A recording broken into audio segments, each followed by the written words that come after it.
Shalom. First and foremost, I want to give all praises to the Heavenly Father, Yahweh, Bahasham, Yahweh Shai, Bahasham, Rahahakodash. Double honors to the apostles, the bishops, and the elders at Great Millstone who rule well. Peace and salutations as always to the elect. I wanted to get into the topic, all right, of food, all right, offered to idols, all right, or foods and meats sacrificed to idols, and bring understanding, all right, to this controversy. And hopefully you brothers and sisters are edified, as there has been controversy, back and forth, with particular camps, as over the years, questions have arose, all right, of can believers in Yahweh Bashem Yahushai eat the meat, eat the food that is lawful, all right, that will be associated with particular holy days on the left-hand side, all right, and, we deal with it according to the scriptures, all right, and we deal with it in balance, all right, and that's what we're going to deal with today. And we're also going to show you how foods sacrificed to idols differed, from, the first century, all right, to where we are now, all right, in this century, and how Apostle Paul had to deal with these situations that arose in the church, all right, because where they were, in the region they were, which was dominated by Greco-Roman influence, all right, it had many, many satanic, all right, sacrifices, practices, the drinking of blood, and many other things that were associated with, meat offerings to different gods. All right, so we're going to go into this and hopefully bring, balance and understanding to this situation. And hopefully you leave this lesson, all right, being edified and comforted, because that's the purpose of us doing this. All right, and we'll deal with, Paul's letters. And first, I want to deal with, this condemnation to being stoned by Alazar Bunloya of the Sakari camp, using these scriptures, Numbers, the 25th chapter, Exodus, the 34th chapter, Deuteronomy, the 13th chapter, Revelation, the 2nd chapter. We're going to deal with these first head on and show you that his usage of these scriptures to condemn us to death, all right, meanwhile rubbing elbows with blatant idol worshipers and unbelievers, all right, is hypocritical. All right, that's the first thing we're going to deal with, because he used this scripture here in Numbers, okay, as our forefathers were in the wilderness. We know that the stubbornness and hard-heartedness of Israel, all right, was even spoken about by Apostle Paul. All right, it's evident, many of our forefathers, all right, were put to death. There was a generation whom the Lord allowed to wander 40 years and die off because of their unbelief and their hard-heartedness. Now, when we get here to Numbers, the 25th chapter, all right, it says, and Israel abode in Shittim, all right, and the people began to commit whoredom with the daughters of Moab. See, they started to commit whoredom with the daughters of Moab. And they called the people unto their sacrifices, all right, of their gods, all right. And the people did eat and bowed down to their gods. Israel joined himself to Baal Peor, and the anger of Yahweh was kindled against Israel. All right, so they're associating this practice, because when you get into the understanding of what these heathen were actually doing as they sacrifice these various different, not only meat offerings and drink offerings to these gods, they would strangle particular animals and, drink the blood. All right, and Israel was joined unto that. And when you deal with Baal Peor, okay, it means God of the opening. All right. As a matter of fact, let's look it up here. I believe that's what it means. Lord of the opening. Okay. Baal Peor. All right. Lord of the gap, or Lord of the opening. The deity worshipped at Peor. All right. With probable licentious rites. See, evil rites. So the God of the opening, which was associated with sexual immorality and various different things. All right. Now, what we are addressing, all right, overall is the eating of the meat that was associated with these sacrifices. As when you get to the time of Paul in the book of Corinthians, all right, a lot of the meat that was available, all right, in the shambles was available, all right, after these particular cultures and pagan, believers did their sacrifices. They would sell the rest of the meat in the shambles, all right, in the markets. And we're going to deal with it, all right. But right here, this is not dealing with merely the meat, okay. Israel joined themselves unto these gods and bowed to these gods. We are in no shape, form, or fashion telling you to bow to a particular god. All right. What's happening in the book of Corinthians dealing with Apostle Paul was dealing with meat that was sold in the markets, just as today you deal with meats that are sold in the markets that have been offered to idols. All right. And I wanted to say this also. There can always be an argument. All right. You have individuals who rub elbows with blatant unbelievers where we are commanded, all right, not to be unequally yoked with unbelievers.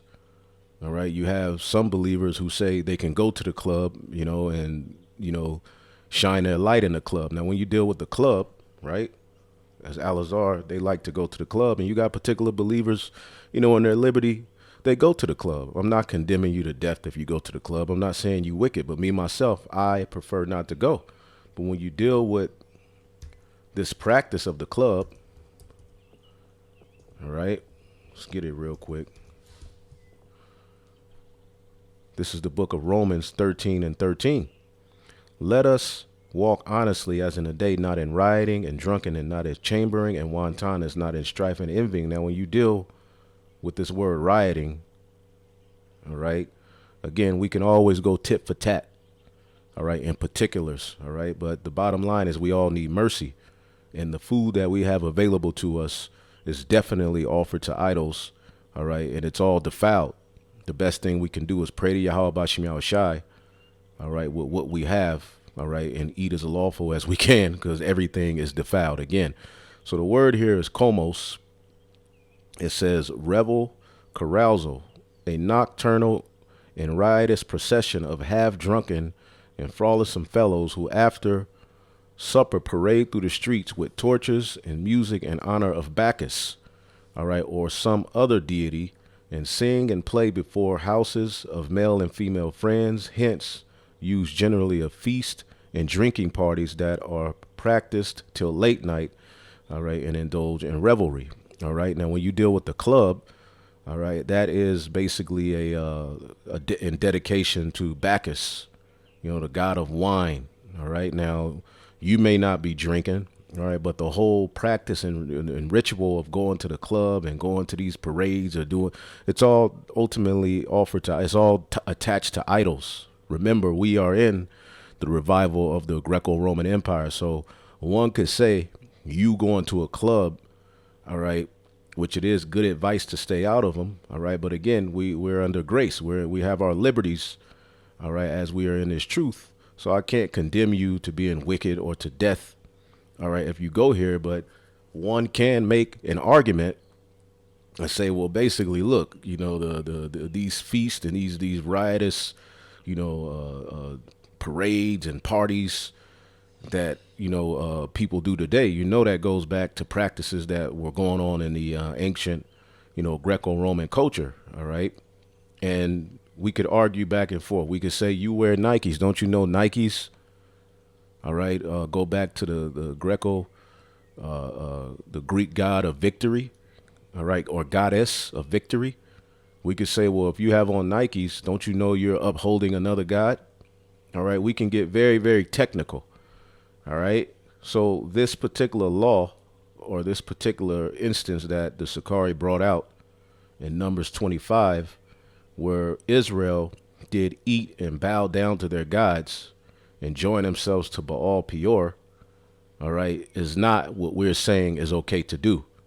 All right. The point of contention comes with the meat, as the meat that was sold in these particular cultures as we get to the Roman Empire, all right, was associated all right, with particular sacrifices that were done to other gods. All right. And what is an example of that today? Halal. Halal meat. All right. What is halal meat?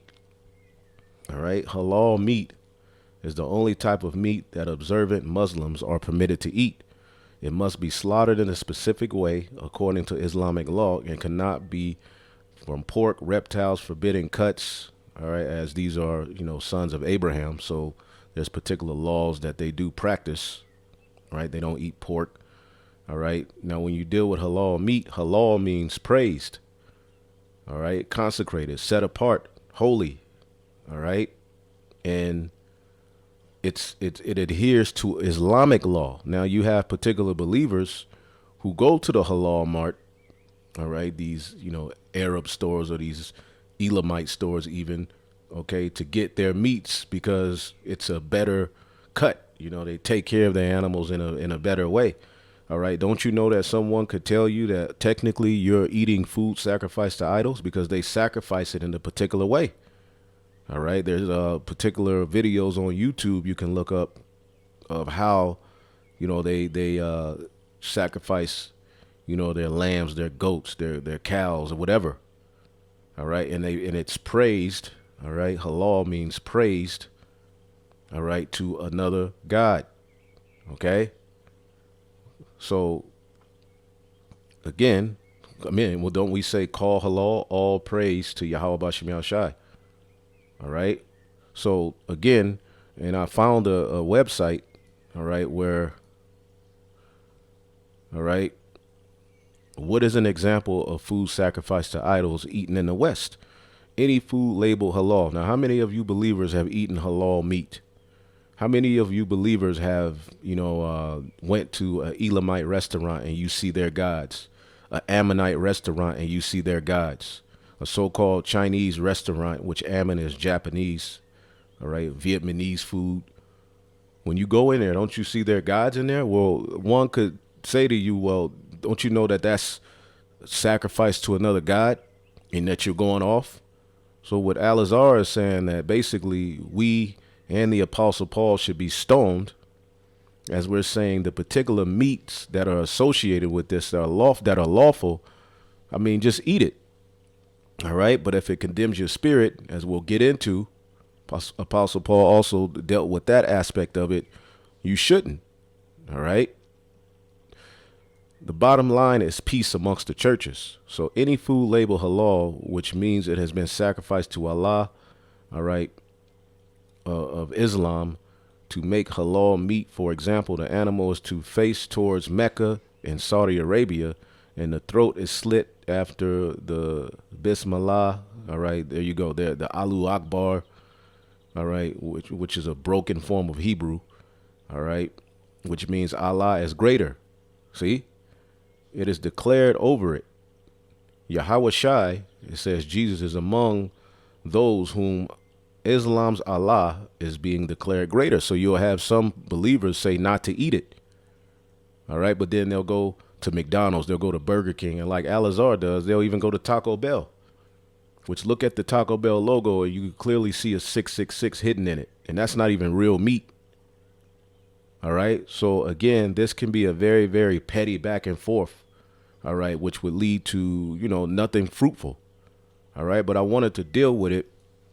As again, they brought out Numbers, the 25th chapter, and they also brought out Exodus, the 34th chapter, before we get into the lesson. All right. And the 12th verse, take heed to thyself, lest thou make a covenant with the inhabitants of the land, whither thou goest, lest it be for a snare in the midst of thee. But ye shall destroy their altars, break their images, and cut down their groves. Okay. So that was the order, to destroy their altars, break their images, cut down their groves. All right. For thou shalt worship no other God. See, this is dealing with the worshiping of other gods. We worship Yahweh Bashem Yahushai. When we eat our food, we pray over it in the name of Yahweh Bashem Yahushai, right? For Yahweh, whose name is jealous, is a jealous power. Lest thou make a covenant with the inhabitants of the land, and they go a-whoring after their God. See, this is what this is dealing with, going a-whoring after other gods. and do sacrifice unto their gods, and one call thee, and thou eat of his sacrifice. See?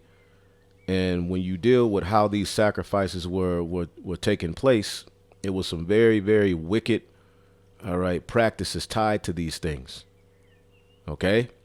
So again, they're using this scripture, all right, which is dealing with bowing and a whoring after other gods, okay, and eating of their sacrifices, partaking of the sacrifice, okay, partaking of the ritual, partaking of the things tied to it, which this is what made the Lord mad. All right. And then they went here to Deuteronomy, the 13th chapter, to say basically this is why we should be stoned to death. All right. Meanwhile, they rub elbows with blatant idol worshipers like Sanetter.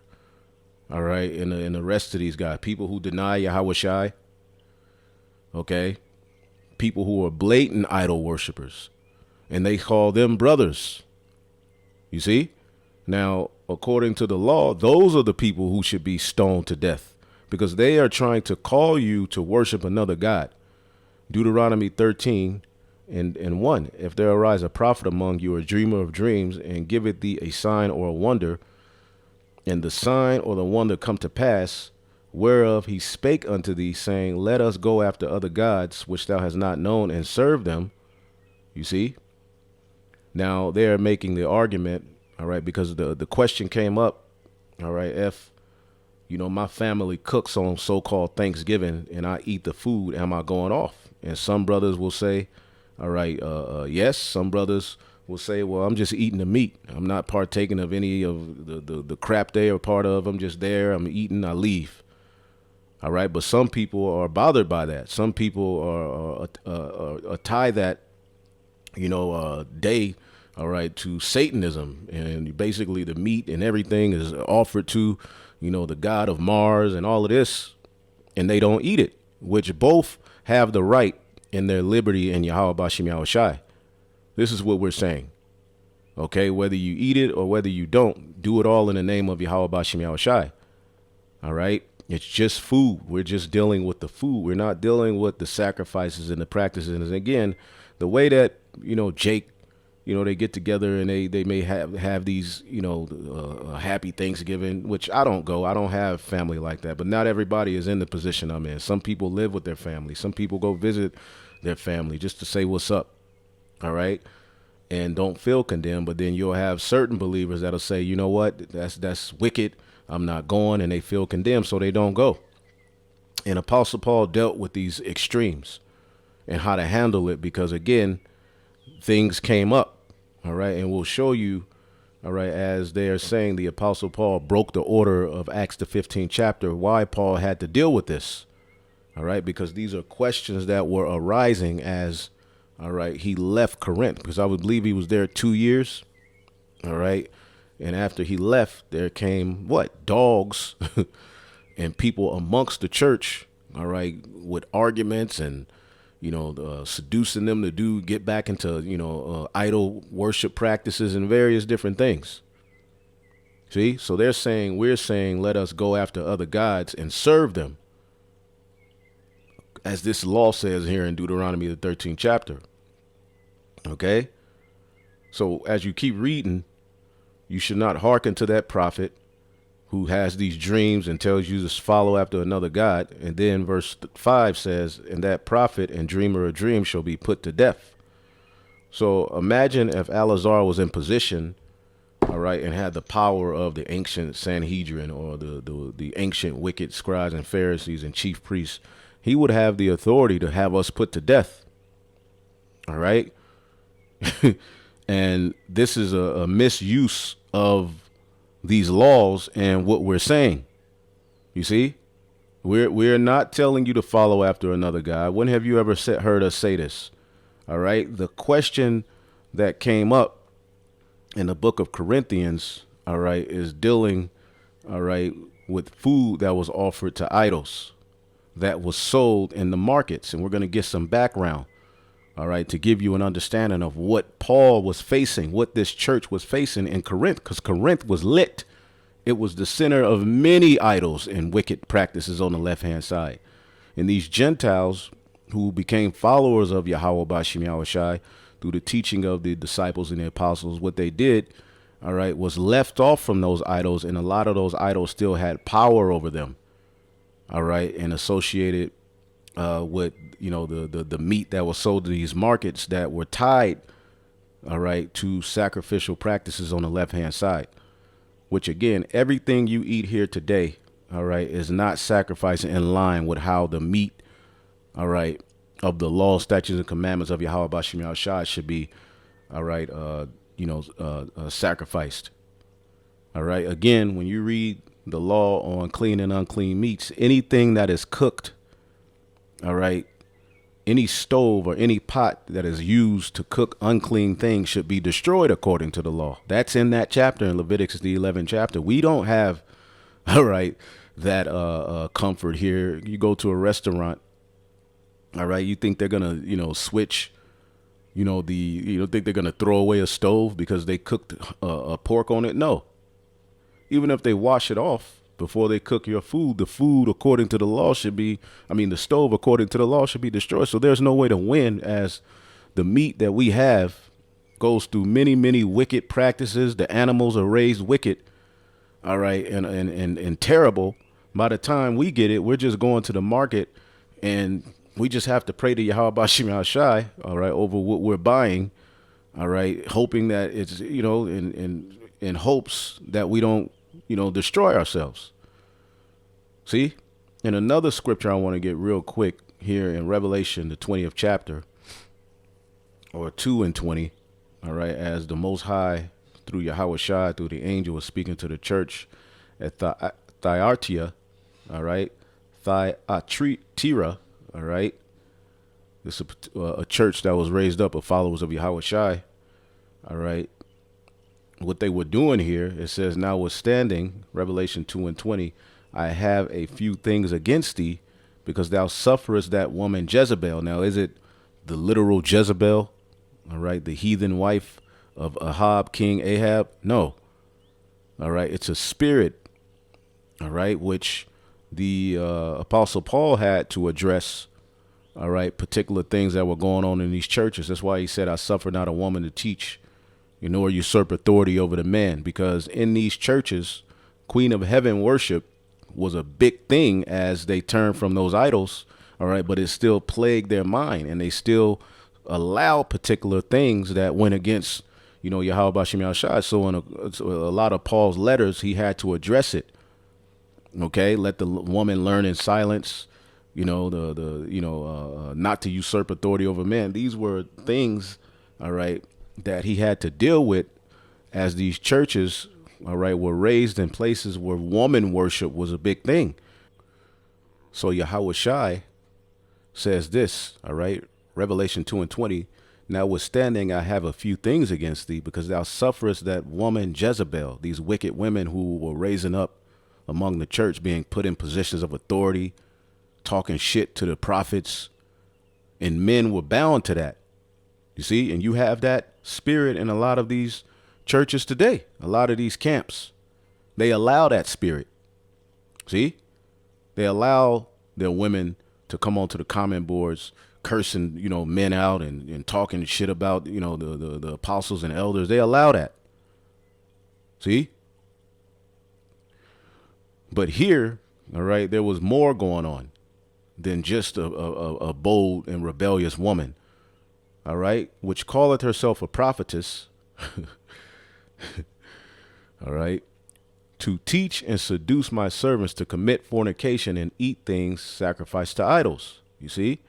Now, let's read this in the NLT, okay? Because, again, with those wicked practices, all right, there were drink and meat offerings tied to it. Just like on the right-hand side, did not we have drink and meat offerings, all right, to Yahweh Bashim Yahushai? Well, these wicked practices on the left-hand side did the same thing to their gods, all right? And it was a heavy practice amongst the Greco-Roman regions, man. All right, this was rampant. You see, but I have this complaint against you. You are permitting that woman Jezebel, who calls herself a prophet, to lead my servants astray. She teaches them to commit sexual sin and to eat food offered to idols. So this was going on even amongst the churches of Yahweh Shai. All right. They were being, all right, swayed to commit fornication and get back into those wicked practices that they were a part of. All right. Because when you go to 1 Corinthians real quick, 6 and 9, right, there's a lot of history we got to tackle for you to understand what was going on here. 1 Corinthians 6 and 9, know ye not that the unrighteous shall not inherit the kingdom of the Most High? Be not deceived, neither fornicators, nor idolaters, nor adulterers, nor effeminate, all right, nor abusers of themselves with mankind. And to be an idolater, you bow to idol and you associate with the practices, okay, of that idol, which everything here today has idols tainted in it. Everything you practice, everything, the education, the music, the food, all of these food chains, they're all rooted in idolatrous practice. So really, all right, we should just be sitting in a corner somewhere, all right, starving ourselves to death. All right. But again, all right, through the spirit and power of Yahweh Bashem Yahweh Shai, under this grace period, all right, we use discernment and we pray to Yahweh Bashem Yahweh Shai in everything that we do. All right, wherever we are, we're in the spirit, you see, and hopes to get the hell up out of this place as we have learned how left, all right, and wicked of a situation we're in. We need help. We need deliverance. All right. If the law was applied to us, right, we would be all destroyed. All of us. None of us would make it if the first covenant standard was applied to us. So, nor idolaters, nor effeminate, all right, which goes into, you know, the sodomite. All right. You had particular males, all right, that were used by, you know, Greco-Roman officials that were used as boy toys. See, this was a heavy, and this is a heavy spirit here today. But back then it was more out in the open. See, nor abusers of themselves with mankind, nor thieves, nor covetous, nor drunkards, nor revilers, nor extortioners shall inherit the kingdom of the most High. As such were some of you. See, as such were some of you. Some of the believers who came to Yahweh Bashem Yahweh Shai through the preaching of the disciples, the apostles, turned from these practices. As crazy as that sounds, right? But ye are washed, but ye are sanctified, ye are justified in the name of Yahweh Bashem Yahweh Shai and by the spirit of our power, Yahweh. See? So again, when you get here to Revelation 20, some of these particular churches fell back into those idolatrous practices. You see? And again, they started to get into the rituals, as we showed you just an example of it here in Numbers, the 25th chapter. Okay? They would eat and bow down to their gods. Okay? All you have to do is look it up. See if I can look it up real quick. All right. Let's get Numbers. Because my internet is tripping, so I'm going to just go here. Numbers 25 and 2. All right. And did eat of the things sacrificed to idols, so became guilty of idolatry. And by doing so, when they had eaten and drinking, were merry, were led to other acts of idolatry, and bowed to their gods, which was a plain and open act of idolatry, whereby they testified their faith and their divinity and their reverence for them. See, this is what Jake was doing back then. And this is what we are being accused of. Meanwhile, you're hanging with people that literally do that, right, with Egyptian and gods of no value. And they're your brother and they're cool. All right. It says, they solicited the daughters of Moab, hearkened to them to comply with them. And this is what King Solomon did. And they used to take the image of Peor out of their bosom and said, worship this, signifying that on the condition they would gratify them. All right. And thus whoredom led. And that's what happened. You had temple harlots. All right. All kind of wickedness was going on. You see, and this is what kind of practices were going on, in these areas, all right, in Corinth, all right, Rome, and these various different, Greco-Roman territories. Now, when let's get Acts the 15th chapter, where, these Gentiles who were freshly coming in. This is before the book of Corinthians, Galatians, Romans, and all of that was written. You see, these particular Gentiles, all right, who were brought in, were being forced to, meet the standard of the first covenant, even, be forced to be circumcised, right? So, they had a council, and this was the order, all right, by James here, all right, who was a pillar in the church, all right? It says, Acts 15:19, wherefore it is my sentence is that we trouble not them which from among the Gentiles are turned unto the Most High. Many of the Gentiles who were scattered among the heathen turned back to the Most High through the preaching of the word. See, they had been raised as complete Greeks and Romans, right? But through the preaching of the word, they were compelled to repent, all right? And people think, using grace and, the standard of, grace and liberty, leads to one, doing whatever the hell they want to do. No, all right? When you understand Yahweh sacrifice, you should be compelled, all right, to keep the law to the best of your ability. You see? But you should also understand your circumstance here in Babylon the Great and appreciate and lean on the blood in these particular situations where it's like, what the hell am I going to do? Okay? It says, but we write unto them that they abstain from pollution of idols and from fornication and from things strangled and from blood. All right. Now let's get to the history of this. All right. Because of course, these new coming, Gentiles, it will be good to order them to stay away from these things. All right. It would be very good. All right. But the question came up in the book of, all right, Corinthians dealt with eating the meat, not the practices. All right. Not the sacrifices. All right. Not going in the temple and partaking in these rituals and drinking the blood. Because, yes, that's what they did. Why do you think James is saying this? Because these were the practices. So what I'm going to do is go to this. All right. This is BibleTopicExpo.WorldPress.com. All right. Let's see here. So we're going to read some of this article and we're going to jump to the book of Corinthians. All right. We're going to jump to the book of Romans and deal with why Paul was writing these letters and the questions that were coming unto him and what he was hearing about. These churches were starting to return to various wicked practices. All right. You even had an instance where a dude slept with his father's wife. All right. Like severe wickedness was going on.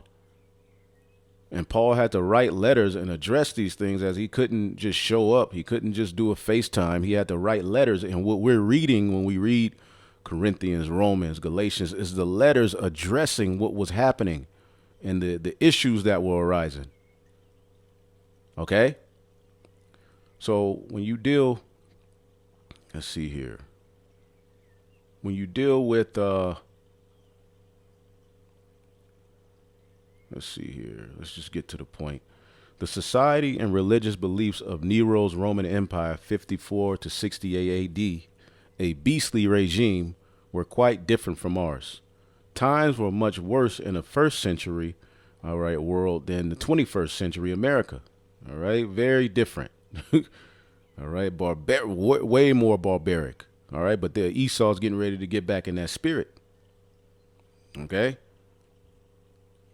Let's see here. And we'll get that. Yeah, it says, let's see here. Salakia. It says,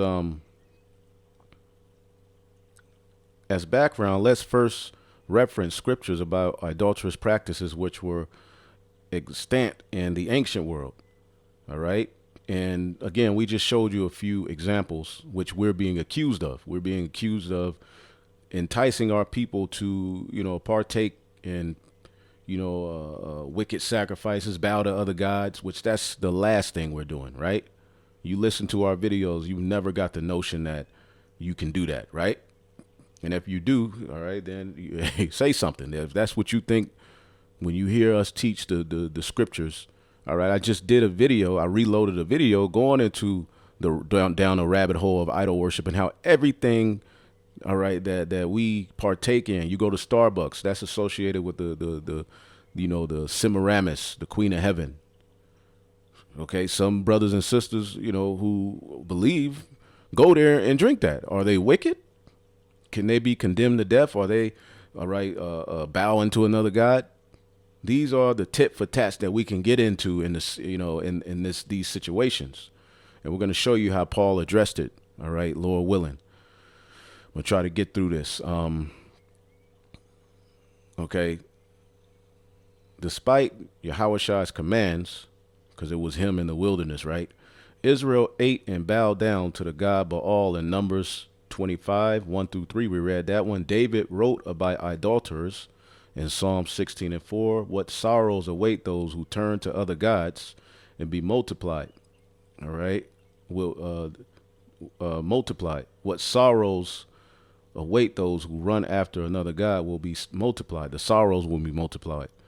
All right. Which, I will not pour out their drink offerings of blood, nor take their names on my lips. All right. So you have IUIC calling on Jesus Christ, yet because they don't rebuke Sakari is okay with them and big them up, although they're blatantly leading our people to call on a Greco-Roman god that's tied to deities on the left-hand side named Jesus Christ.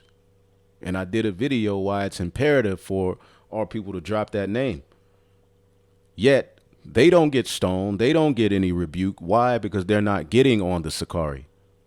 So that's okay to call on the name of Jesus Christ and to teach hundreds of thousands of Israelites, even millions possibly who watch them, all right, to call on Jesus Christ, and that's okay. You see? See, there it says, drink offerings to pagan gods were often blood mixed with wine, and Jake was a part of those things. See? You have to understand why James is saying this. He ain't just talking about, the stay away from bloody steaks, which you should do that, right? But he's talking about, all right, the actual practices that were associated, all right, with the foods offered to idols. Okay, he says stay away from pollutions of idols and from fornication and from things strangled and from blood. Okay, what we're dealing with in 1 Corinthians, the 8th chapter, and what we're talking about is the literal meat that would be sold in the markets. All right. And we'll show you. Let's go back. Okay. Okay. Drink offerings to pagan gods were often blood mixed with wine. Ezekiel 33:25. Thus saith the Lord, you eat with the blood and you lift your eyes to idols. Israelites were eating strangled meat with the blood dedicated to idols. See? The heathen ate the blood of sacrifices or set beside that blood in a vessel, all right, to communicate with evil spirits. And that's happening today. Spirit cooking, all kind of left hand practices. And Jake is into that. Jay-Z, right? And where you're just eating the meat that you buy from the market or that a non-believer, you go to their house and you eat it. You're not partaking in all of this. This is what was going on in the ancient Greco-Roman Empire. This is why James had to say that. Stay away from that shit. See? The heart of their sacrificed animals was often extracted. All right. Hosea 4:12-14. Israelites were sacrificing to idols at altars, all right, with temple prostitutes. Again, there was a difference between just a streetwalker or a woman, all right, who was, selling her body for sex, and a temple harlot. All right. Two different things. Temple harlots were associated with bowing to the god, all right, and partaking in a sexual union, all right, in dedication to that god. See, you would have to bow to that idol first. See, but again, a lot of people don't study. So what they end up doing is seeing particular talking points in the Bible and they just blurt things out based on what you read in the English, and they don't do any study. Acts 14:11 through 15, the priest of Zeus, whose temple was outside the city, brought oxen into the gates to offer sacrifice. Okay, you can get it. Somebody can put it on the comment board. All right. The priest of Zeus wanted to honor Barnabas and Paul with animal sacrifice as if they were gods.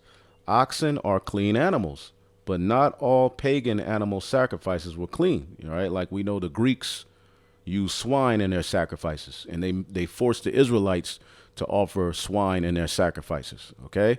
And you have to understand this background before you read, so that you can, when you read these things, now you understand what is going on, what Paul is having to address. Paul ain't just addressing, all right, eating a plate of food from Auntie Emma's, right? Where you pick around what's lawful and leave. No. He ain't addressing that. See, it was a different ball game in the ancient world. In the 160 BC's, Antiochus Epiphanes offered swine flesh and polluted the Jerusalem temple. We just said that. Okay. From Acts 15, the Jerusalem council from all prohibitions were sent out, all right, in a decree to the church at large. See the topics of for prohibition. Acts 15, 28 to 29. It seemed good to the Holy Spirit and to us that you abstain from things sacrificed to idols. All right. All right. From blood and from things strangled, dying of itself. All right. And from sexual immorality. All right. These four things were customarily practiced in the Roman Empire and impacted the early church, especially Gentile believers. So this is the type of practices the Gentiles see. You know, some of us, we were just in Greek fraternities. We did wickedness. All right. We, were in gangs and we did some evil things before we came into this truth. All right. Brothers, running trains on chicks. All right. Whoremongering, doing all kind of wickedness. All right. But back then in this era of the ancient Roman Empire, all right, it was more headstrong. It was more it was deeper than what you see now. Okay, you join a Greek fraternity, all right, you get a brand, that's to another god. Back then, they told you, nigga, this is for another god. You doing it, they don't really tell you that when you go into those Greek fraternities. You just being, you don't really, you just getting the brand and, the drinking and like, nigga, I'm gonna get some hoes. I'm in a fraternity. You don't really understand the extent of what you're joining. See? But back then, you did these things, the brands and the sacrifices and the all of these things, all right, as a blatant, all right, worshiping of another god. See, you still think, I believe in Jesus, but you're doing all of these things. You don't have no idea what you're doing. You see? But once you come into the truth, when you go into the history and you start to link things, you're like, oh, damn, this is what I was a part of. Oh, then you learn, and it impacts you in a way where and the laws of the Yahweh Bashim Yahushai is the way. I need to get my shit together. Man, I was going off. Then you learn about Yahushai's blood and how it covers you and what he did for us, and you're compelled to live a holy life to the best of your ability. Okay? It was said anciently, all right, the worship of pagan deities could be engaged in almost every and in or on almost every street corner. See? Just like we see, liquor stores and, Walmart and churches, which those are temples to wicked things. Back in the ancient world, the blatant worship of pagan deities would be engaged in almost every street corner. All right. 1 Thessalonians 1:9, Paul wrote, Christians at Thessalonica had turned from idols to serve the true God. 1 Corinthians 12:2. All right. When the followers of Yahweh at Corinth were pagans, they were led astray to dumb idols. We always get that. Let's get it real quick. All right. Hopefully you're starting to understand what we're going into, because there's more. There's more. It may have to be two parts, but let's get 1 Corinthians 12 and 2, as we always get. 1 Corinthians 12 and 2, ye know that ye were Gentiles carried away unto these dumb idols, even as ye were led. See? It was different than our background. You know, it was a lot going on back then. All right. It says, Acts 15 and 29 prohibited Christians from sacrificing to idols at pagan temples. Okay. You all should study these things, especially if you're going to be a teacher. All right. Yet years later, some in the churches, Revelation 2 and 14, Revelation 2 and 20, still eat things sacrificed unto idols and commit immorality. All right. And in that sense, it was sexual immorality, violating Acts 15 prohibition. So what they're teaching is that Paul violated it, all right, by teaching about eating the meat that was sold in the shambles. And we'll show you. The worship of pagan gods and goddesses was a way of life in the ancient world. A multitude of animals were often sacrificed. All right. Hecatomb was a Greek term for offering oxen. Now, I'm not going to read all of this. All right. Here's a hypothetical question. Would the Holy Spirit have approved or disallowed of Christians eating a roast beef sandwich at the Aphrodite dinner and wine shop adjacent to her temple? All right. Paul explained where, when questionable food should and shouldn't be considered defiled by idols. All right. He wrote 1 Corinthians around 55 AD. All right. Ancient Corinth. All right. Southwest of 50 miles southwest of Athens, Greece, had many idol temples to Aphrodite. All right. Apollo, Demeter, Poseidon. All right. And so forth. You can look those guys up if you want to, but you know, they're just idols on the left-hand side. All right. Which all of those idols are back here today in Babylon the Great. And in some shape, form, or fashion, they guide the culture which you live in. See? In verses of 1 Corinthians 8, Paul addressed eating things sacrificed to idol. Pagan idols represented pagan gods. All right. And it says here concerning the eating of the things sacrificed to idols. All right. Now, is he talking about partaking of the ritual? No. This is what you have to understand. All right. And we can keep reading that, but we're going to jump to it ourselves. Okay. Because there's a balance to it. But when you go here, this is what we have to understand about that time. Throughout the Roman Empire, animals were sacrificed to gods at feast and public occasions. Part of each offering was used in a ceremonial meal, just like the sons of Aaron. They would go into the temple and change out the showbread every Sabbath, and they would offer sacrifices, and they would eat that bread that they had just changed out, and they would eat the rest of the sacrifices, man. Okay, as a matter of fact, let's see if we can find that real quick. Give me a second. My internet is starting to trip.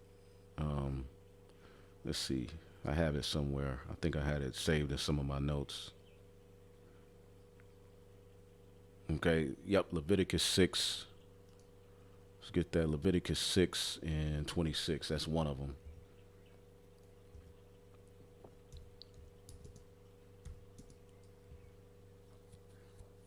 Leviticus 6 and 26. And there's other scriptures that go into it. All right. The priest that offer it for sin shall eat it. All right. In the holy place shall it be eaten, in the court of the tabernacle in the congregation. See if we can get this in another version. Goodness gracious, the internet. The internet is tripping. Give me a second here. We'll get through it. All right, there's more that meets the eye when you go into these types of things, and you should know as teachers, like we ain't expecting everybody to know on this deep of a level, but as a teacher, you have to know these things, especially if you to be making accusations that brothers should be stoned and put to death. All right, because you've done many things worthy of being stoned and put to death, and you want mercy. All right, but you're condemning, all right, brothers for just eating meat and food, but they believe in Yahweh Bashim Yahushai. All right, but as we'll show you, you under this grace, whether you eat it or whether you don't, we're not supposed to condemn one another over eat. As the scriptures say, the kingdom ain't meat and drink. It's just meat. If it's lawful, you eat it. Live to see the next day. But you'll have certain believers that are like, nigga, you die, you eat that shit. All right, that's why you got to be mindful of what you do. All right, who are you in front of? What you say, who you're in front of, man. Now, the Leviticus 6:26, the priests who offer the sacrifice as a sin offering must eat this portion in a sacred place within the courtyard of the tabernacle. See, we even had rituals where we ate the meats in certain offerings, man. See.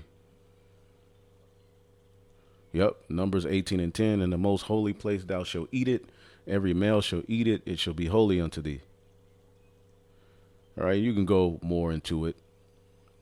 But that was the practice that we had, but we did it on the right-hand side to our God. All right, but you have to understand these particular pagans, these heathen, had their rituals to their gods.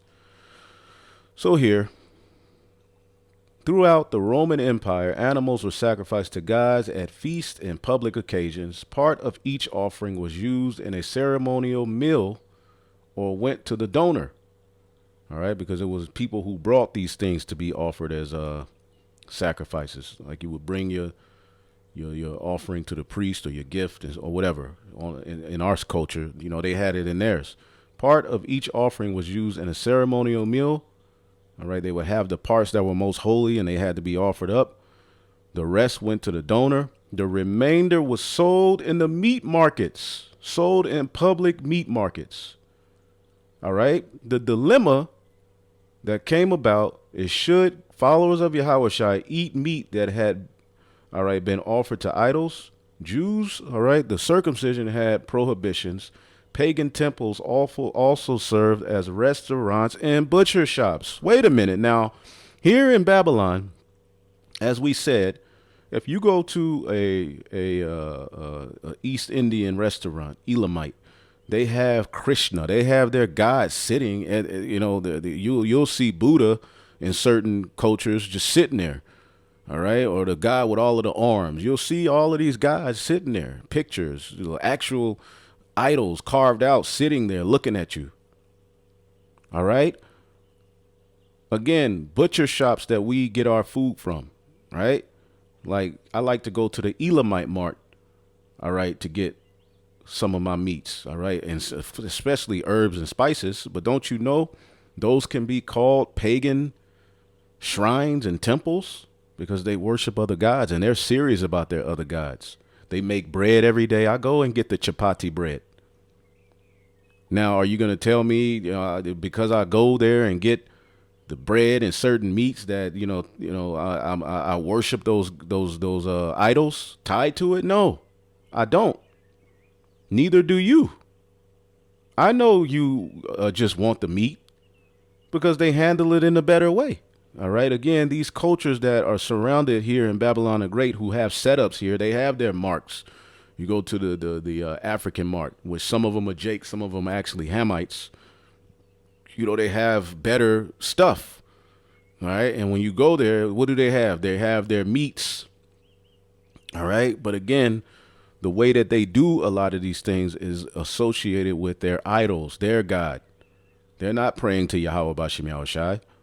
All right. They don't eat meat from anywhere else but where they get it from. See, those marts are for their people. All right. But see, your black ass and my black ass, we go in there and say, well, I'm here. I want some. Right. Now, am I going off? Am I worshiping idols? Am I bowing to idols? No, I am just buying the food that is sold in the public markets. And this is what Paul was dealing with, and we'll show you. Okay.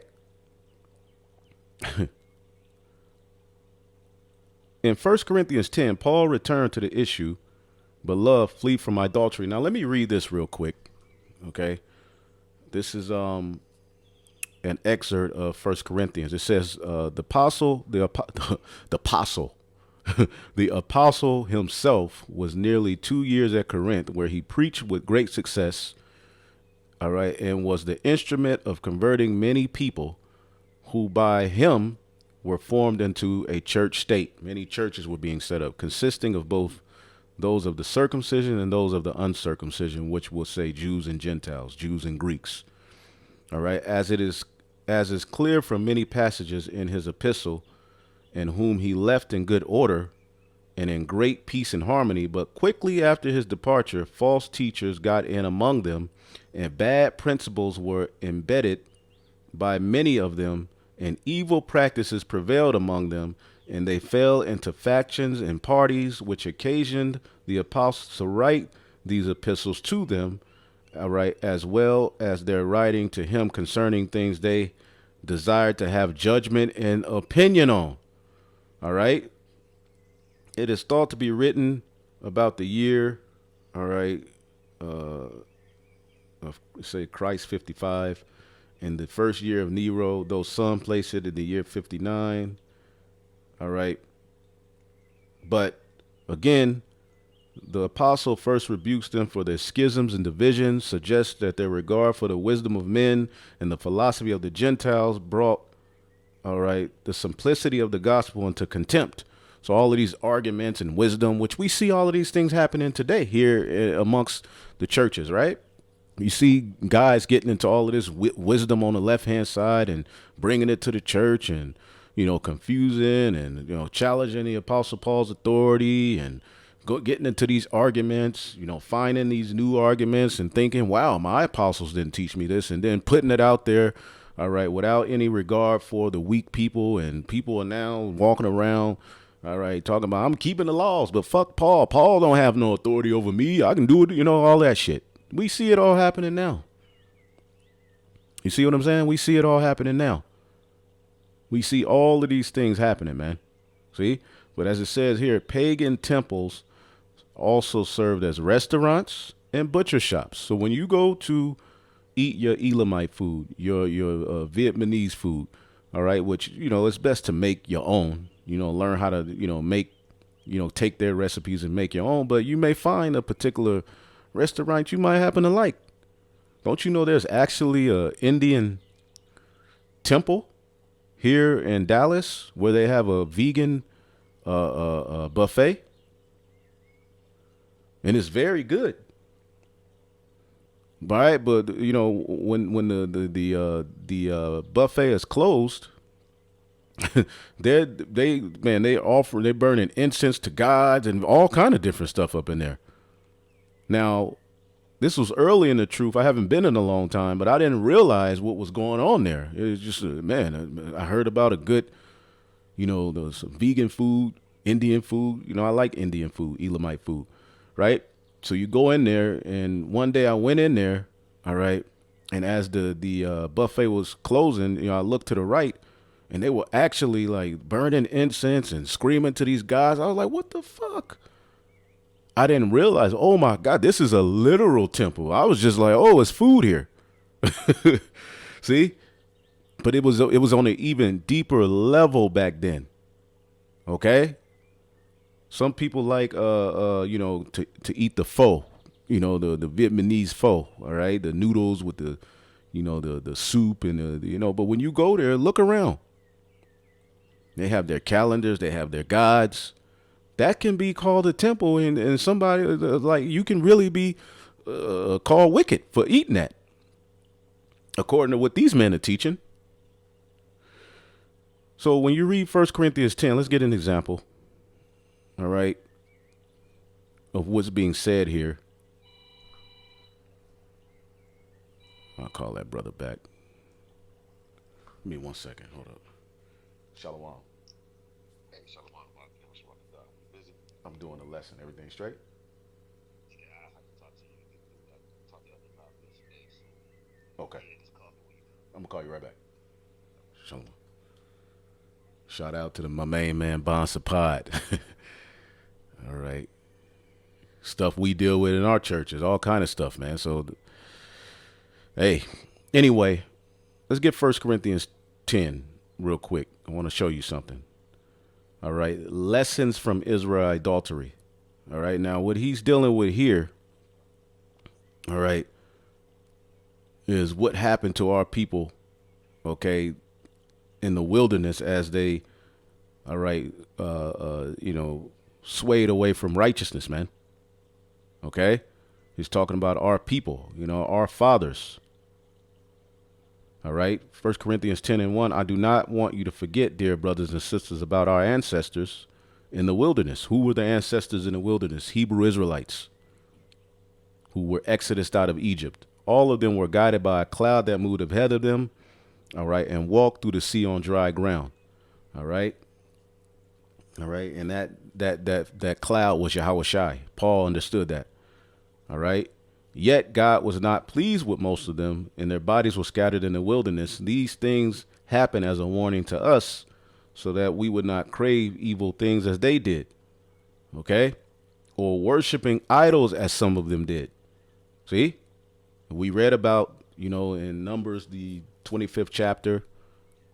All right. We can even go to Exodus, the 32nd chapter, I believe. As the scriptures say, this people celebrated with feasting and drinking and indulged in pagan revelry. See, pagan revelry. See, this is what the Gentiles were told to stay away from. All right. And what we're going to show you is dealing with as far as the meat that was sold in the market. All right. Which, again, the meat we eat here today can be offered to an idol. It says we must not engage in sexual immorality as some of them did, causing 23,000 of them to die in one day. And you can find that instance in the book, I believe it's Exodus, the 32nd chapter. This is when the Levites became Levites. But, you can go to Numbers 25:1. Okay. But I believe it's Exodus, the 32nd chapter. All right. Which sexual sin is a big thing, man, in this Greco-Roman Empire. All right. But engage in sexual immorality, as some of them did, causing 23,000 to die in one day. I believe, let me see real quick. Let's see. 23,000 Israelites died in one day. Okay, I guess that is Numbers 25. We read about that. All right, but there was a point in Exodus 32 where Jake was worshiping the golden calf. All right, they were naked. That was tied to the wicked practices as well. Okay. Nor should we put Yahushua to the test as some of them did, all right, and died from snake bites because they were rebellious. See? But what he's talking about here, he's speaking against the actual practices of sexual immorality and the drinking of the blood. And Paul is not with that. He's not telling them that this is cool. All right. I just want to give you all of that before we tap into what his judgment on foods offered to idols. Okay. These things happen to them as examples to us. They are written down to warn us, all right, who live at the end of age. All right. And again, we showed you, all right, in Exodus, in Numbers 25, that Jake bowed to Baal Peor and went and partook in those sacrifices. All right, ate the meats and laid with those women and were joined unto Baal Peor. Paul is speaking against that. We are speaking against that. All right. I just want that to be made clear. All right. As we go down, because a lot of these churches fell back into these practices. As we hear, Paul is telling you not to do those things. All right? Let's see here. Verse 14. So, my dear friends, flee from the worship of idols. See? He's telling them to flee the worship of idols. Okay? Point blank period. And again, you have to understand Paul's writings, why he's writing these things, so you can teach the proper doctrine. All right? Let's just keep reading. Think about the people of Israel. Were they united by eating the sacrifice at the altar? All right? Weren't they united by eating the sacrifices at the altar too? Speaking of the priest. All right? What I am trying to say, I am saying that food offered to idols has some significance, all right? Or that idols are real gods. No, not at all. I am saying these sacrifices are offered to demons and not to God, and I do not want you to participate with demons. You cannot drink of the cup of the Lord and from the table and the cup of demons. You cannot eat at the Lord's table, all right, and at the table of demons too. What? Do we dare rouse up the Lord's jealousy? All right. Do you think we are stronger than he is? Because Jake started to go back into those temples and partake in the sacrifices, and they started to fall off and merge it to the church. Okay? That's what they were doing. You say, am I allowed to do anything? But not everything is good for you to do. You say, am I allowed to do anything? But everything is not beneficial. All right? Don't be concerned with your own good, but for the good of others. So you may eat the meat that is sold in the marketplace without raising questions. All right? Now the word is going to say shambles. All right? Which is Makelion. When you read the King James, it says shambles. All right, Makelon, a place where meat and other foods are sold, the meat market. All right? So listen to what Paul is saying. Let's go back. The butcher stall. All right, which again, we just showed you in a lot of these meat markets, most of them, okay, the meat was offered to an idol. Okay? Goodness gracious. Let me go back here. Before it was sold in the shambles. Just like yours. I don't care where you go. I go to Whole Foods. How was it sacrificed? How was it butchered? Was it butchered in the name of Yahweh Bashim Yahshua? So we can make the... No, it wasn't. So we can make the argument that it's offered to an idol. And you damn sure, you on camera eating Taco Bell, all right, Kentucky Fried Chicken, which now is just KFC. What the hell you think those things are offered to? Alazar, you on camera eating Taco Bell, Church's Chicken. Come on, bro. That's a horrible example, but we could say that. Don't you know the people who own these corporations, how they grow the meat? It ain't even real meat. The genetically altered everything.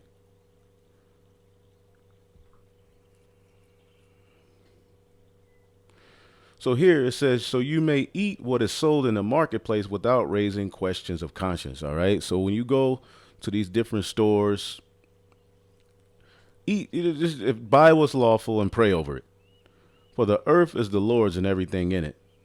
All right. Technically, the Lord made cows. The Lord made chicken. The Lord made, salmon. But the way that everything is raised here, you can be, defiled in your mind about eating anything. And how could you move forward like that? All right. As Paul said in Romans, the 14th chapter, Romans 14:2, for instance, one person believes that it's all right to eat all meats, not just anything, not a skunk, a possum, a worm.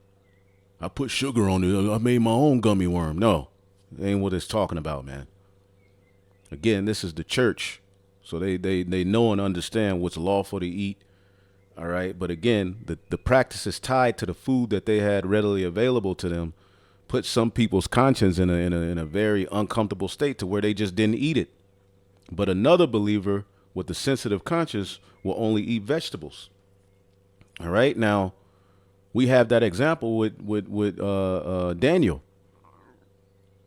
Daniel didn't eat of the king's meat because he understood, all right, what was tied to it. So he just ate pulse, the vegetables, smoothies, of the day, right? So again, you may have a believer who says I'm a vegetarian. All right. Now he'll eat of the Passover, but on certain, for the most part, I don't eat meat. All right.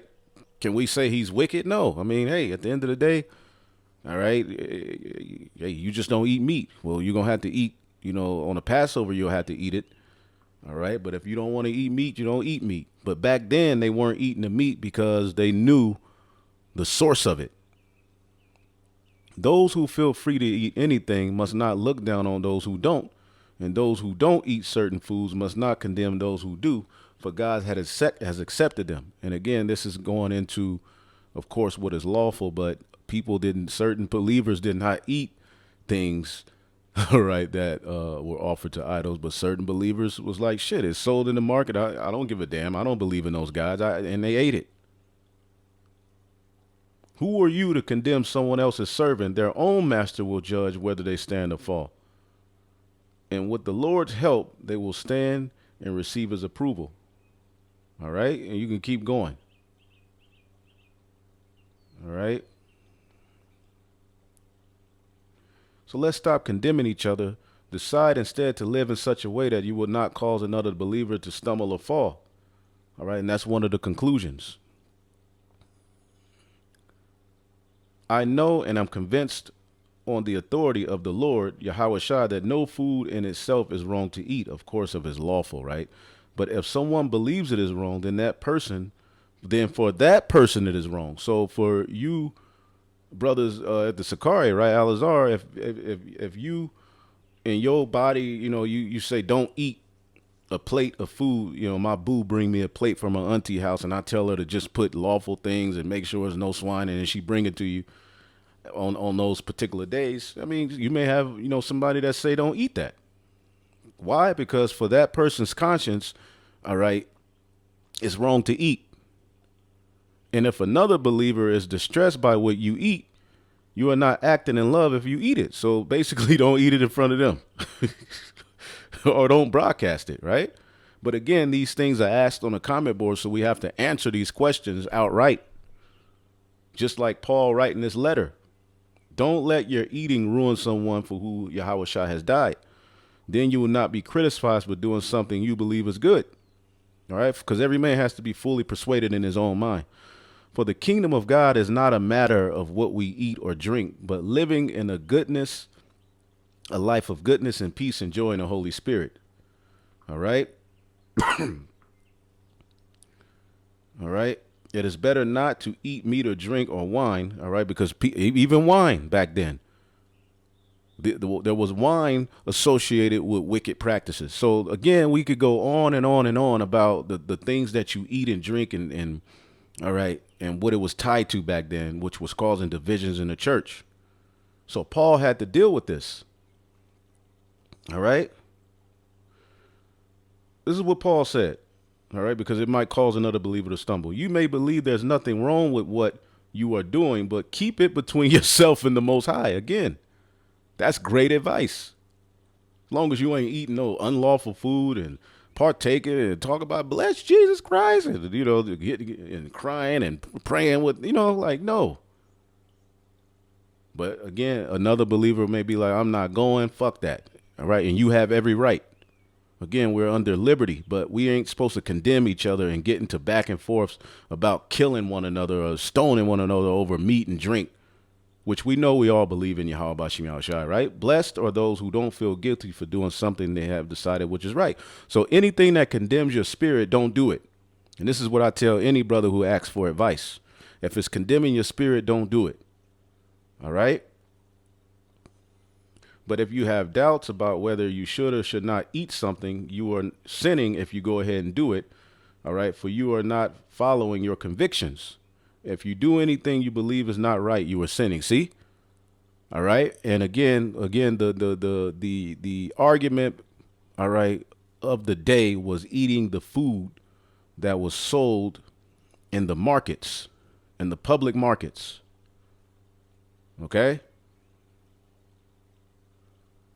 That's what it's talking about. All right? Some Jews renounce all meat sold at markets. You see that? You had these contentions. That's what Romans 14 is dealing with. Now, people will read that, Christians, and think it's talking about pork, hippopotamus hips, all right, snake, rabbit, turtle. No, man, it's talking about the food that was sold in the markets that was associated with these idols before it was sold in the market. And Paul gave a very balanced answer.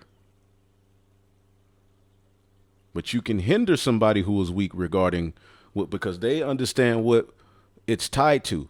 All right. So let's go to 1 Corinthians 8, and we should finish it off here, but let's finish this out. 1 Corinthians 10 and 27. If someone who isn't a believer asks you home for dinner, accept the invitation if you want. You don't have to. You don't have to go. All right.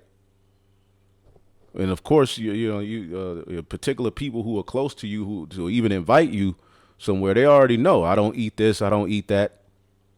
Like my family's in Cali, but they know. All right, because it don't have to be so-called Thanksgiving for them to cook. Certain families always cook. All right. So you go. All right. They know you don't eat this and that. And they'll tell you, yeah, Jay, I made you the greens without the pork in is over there, because they know. Right. So again, that's just a background. But again, everybody's situation is different in this truth. All right. And we have to be mindful of that. If someone who isn't a believer asks you home for dinner, and accept the invitation if you want to, eat whatever is offered to you without raising questions for conscience. Of course, all right, understanding what is lawful and not. All right. You're not just fit to, they put a piece of catfish in front of you. Oh, okay. No. You pray over it. You eat it. All right. You talk your little talk. You leave. Okay, that's usually how that goes. But suppose someone tells you this meat was offered to an idol. Okay, back then that meant more than just standing over the food praying to Jesus. No, that meant that it came from one of those temples that was associated with the idols of the day, where they would drink blood and then they would sell it, the butcher shops and all of that. Don't eat it out of the consideration for the conscience of the one who told you, because they are now going to associate you eating it with you, all right, worshiping that God. See, it might not be a matter of conscience for you, but it is for the other person. Why should my freedom be limited by what someone else thinks? See, but these are things to take in consideration. If I thank God for the food and enjoy it, why should I be condemned for eating it?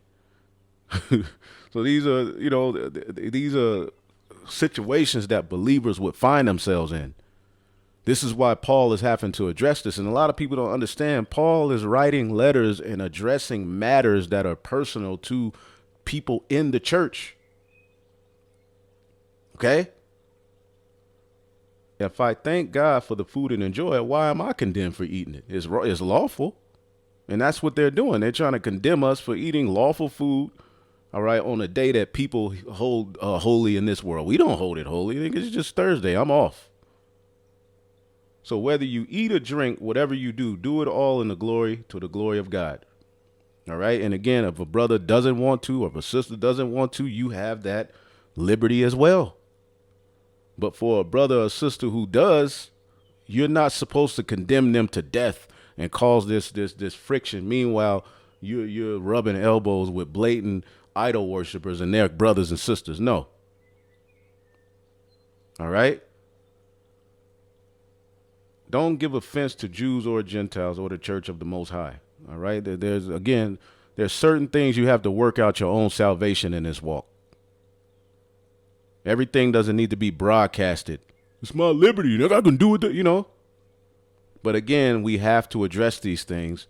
All right. And someone is watching this offended right now. All right. I don't care. I'm giving you the truth of what the Bible says, because they're presenting Paul as one who's saying it's okay to sacrifice to idols and do all of the wickedness, and he broke James's order. No. The question came up of the meat. I too try to please everyone in everything I do. I don't do what is just best for me. I do what is best for others. All right. So that many may be saved. All right. So you have to read the room. You have to be mindful. Okay. Before we finish, we're going to read this in 1 Corinthians, the 8th chapter, and we'll finish off. All right. Let's read this. Paul is helping the Corinthians navigate a similar sort of tension in this passage. Someone has asked Paul a question. Is it okay for followers of Yahushua to eat meat that has been previously sacrificed to a pagan idol? All right. In Corinth at the time, most meat available had been used as part of temple sacrifices. So Corinthian Christians were wondering if it is okay to eat that meat, whether they purchased in the market or were dining with non-Christian friends. Why you got non-Christian friends? All right, but then you with Sonetter. You see the hypocrisy of these guys, man? And they play on the emotions of people, all right, and make you seem as though you're an idol worshiper. And that's what was being charged to Apostle Paul. Like they were saying, like your stance is okay in sin. Oh, man. It says, for some new followers of Yahushua, Christians, eating meat that had been sacrificed to an idol would have been difficult. Why? Because they had just come out of a lifestyle where that meat was tied to a god they held in reverence. All right. And Paul says it could ruin their weak conscience. All right. Which is a sin against Yahushua. All right. So you have to be mindful. OK. So let's go here. 1 Corinthians 8:1. And I remember I brought this out before, and Alazar responded. He said, "You drinking blood, sacral? What are you talking about? What?" They don't get it. They don't understand what was going on. Why James says, "Stay away from things strangled and from blood." They don't get it. They're reading this, and they're just thinking, "Oh wow, Thanksgiving, Christmas." All right. Which, hey, if you stay away, hey, I would rather not be around my family, all right, on certain days, all right. But again, everybody's situation is different, all right. Some people go to work and they have potlucks on these days, all right. And maybe the brother may be low on money, all right, or the sister, and they go back there and they see something lawful, all right, hey, they may make them a plate. Does that make them a partaker of a sacrifice and bowing to a god? No, they're just eating food, man. But again, if you don't want to eat it, you have that right. The goal is peace amongst the believers in Yahweh Bashim Yahushua, and we got to get the hell up out of here. 1 Corinthians 8:1. Now, as touching things offered to idols, we know that we all have knowledge, but knowledge puffeth up and charity edifieth. Because you had Jake getting deep, and just going too far, all right, with their liberty and, messing with the conscience of weaker believers, man. Okay. And we never want to be guilty of that again, but we do have to address these things. Okay. If any man think that he knoweth anything, he knoweth nothing as he ought to know. But if any man love the Most High, the same is known of him. As concerning, therefore, eating of those things which have been offered to idols. This is what Paul is. Let's look up the word eating. It's not saying partaking of the sacrifice, homie. So stop lying and stop misusing the law. Cause eating. See how we had to go through that background, and there's so much more in that article that we could have went into, but it's just eating. Okay, which eating can be symbolic in the scriptures of taking in wisdom, but in this case, it's talking about literally eating. all right, of those things which have been offered or offered to idols. Let's read this in the NLT. So what about eating meat that has been offered to idols, not partaking of the rituals, man? This is what Paul is addressing. We just read a chapter where he condemned being a part of the rituals, drinking the blood and doing all of that stuff that Israel did in the wilderness, which led to the Most High smoking a lot of them. See? As concerning the things, eating those things which have been offered in sacrifice to idols, we know that an idol is nothing in the world and that there is none other God but one. All right? So we know that. We know that the god of Mars, the Aphrodites, the queen of heaven, all of these things are nothing. There's only one God and one mediator between the chosen people and his God, and that's Yahweh Shai. Yahweh Bashim Yahweh Shai. For though there are that are called gods, for though there be that are called gods, whether in heaven or in earth, as there be gods many and lords many, there's many gods in this world. Jay-Z is a god. Beyonce has a cult. Many gods and idols in this world. Some believe some in heaven, and there's some on earth that people worship hardcore and will kill your ass behind. But to us, the believers of Yahweh Bashim Yahshua, there is but one God, all right, the Father, of whom are all things, and we in him, and one Lord, Yahweh Shah HaMashiach, by whom are all things, and we by him. This is what we believe. Howbeit there is not in every man that knowledge. For some with conscience unto the idol, of the idol unto this very hour, eat it as a thing offered to an idol, and their conscience being weak is defiled. See, in this instance, it goes back to what we just showed you. We showed you earlier that a lot of these Gentiles had come out of these idolatrous practices, but they were washed through Yahweh Shai. All right, so that meat being tied to those idols, they were like, hell nah, I ain't touching that. Yahweh Shai go kill me. You know, I'm scared. Because it had power over them. For someone who's stronger in the faith, those things don't have power over them. It's just a day. It's just meat.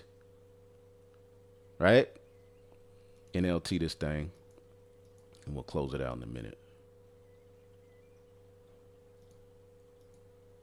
Oh boy, here we go. The Texas receptors. The received text. Interesting. Give me a second here. However, not all believers know this. Some are accustomed to thinking idols as being real.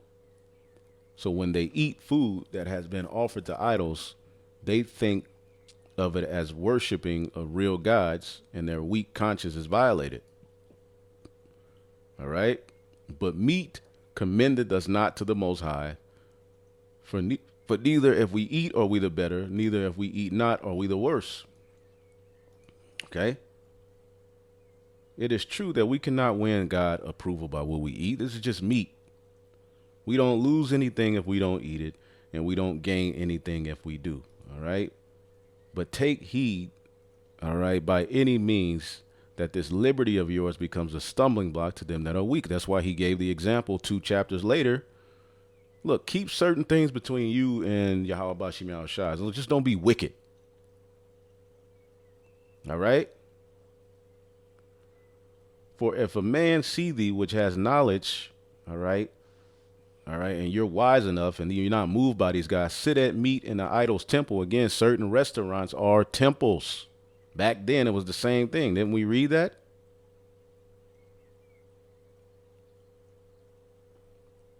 Somewhere in here. Let's see here. Yep. Pagan temples also served as restaurant and butcher shops. It's the same thing today.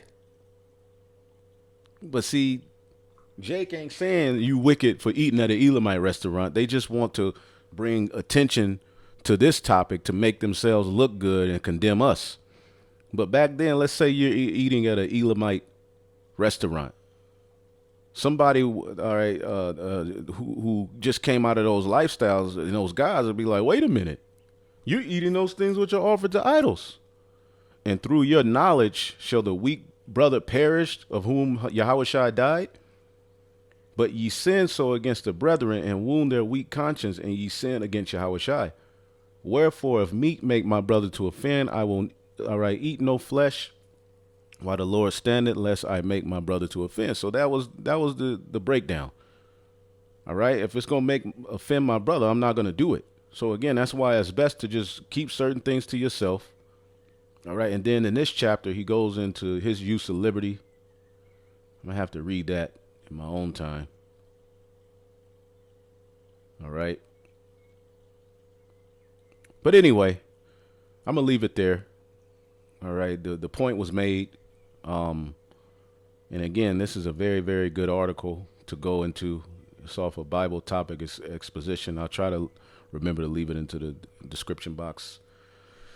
Hopefully you brothers and sisters were comforted by this lesson, and we can move on from this, stupid back and forth. But at the same time, it's bringing edification. So, hey, at the end of the day, it's the will of the Lord.